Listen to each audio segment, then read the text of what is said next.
আসসালামু আলাইকুম রহমতুল্লাহ বরকাতু। আমি অ্যাডভোকেট মোহাম্মদ শকুন চৌধুরী এরশাদ। আওয়ামী লীগ ভারতের দালাল, এই দেশের শত্রু, এদেশের মাটি ও মানুষের শত্রু। সেজন্য আওয়ামী লীগের বিরুদ্ধে জিহাদ করেছি এবং জিহাদে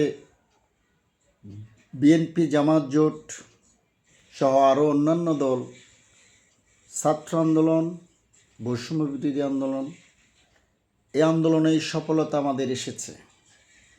কিন্তু যেই কারণে আমরা আওয়ামী লীগকে ঘৃণা করি, যেই কারণে আওয়ামী লীগ আজকে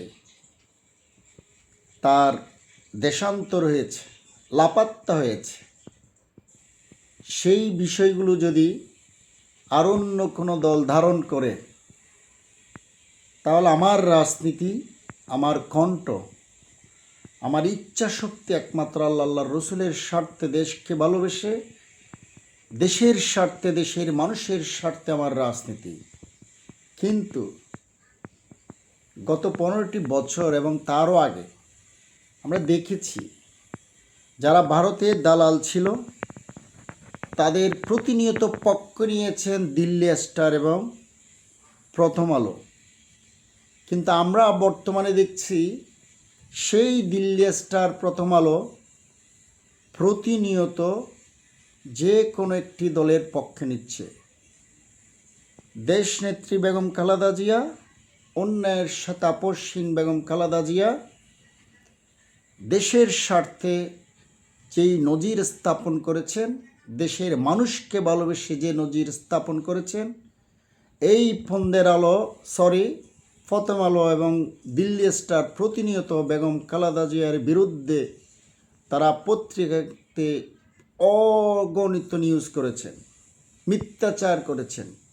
সুতরাং তাতে বোঝা যায় দেশনেত্রী বেগম খালেদা জিয়া মাটির মানুষের নেত্রী, তার দৃষ্টান্ত এখন দেশবাসীর কাছে আছেন। এই প্রথম আলো এবং দিল্লি স্টার যদি এখন কারো পক্ষে নেয়, তাহলে মনে করতে হবে তারা দিল্লির এজেন্ডা বাস্তবায়নের একটি প্রক্রিয়া চালিয়ে যাচ্ছে। আমি তীব্র নিন্দা জানাচ্ছি শহীদ প্রেসিডেন্ট জিয়াউর রহমানের বহুদলীয় গণতন্ত্র এখন অধিকাংশ এই দলের নেতার কাছে ভাব, আচার আচরণে গণতন্ত্রের কোনো কি নেই এবং হুবহু আওয়ামী লীগের আচরণ আমরা পাচ্ছি। আমি তীব্র নিন্দা জানাচ্ছি।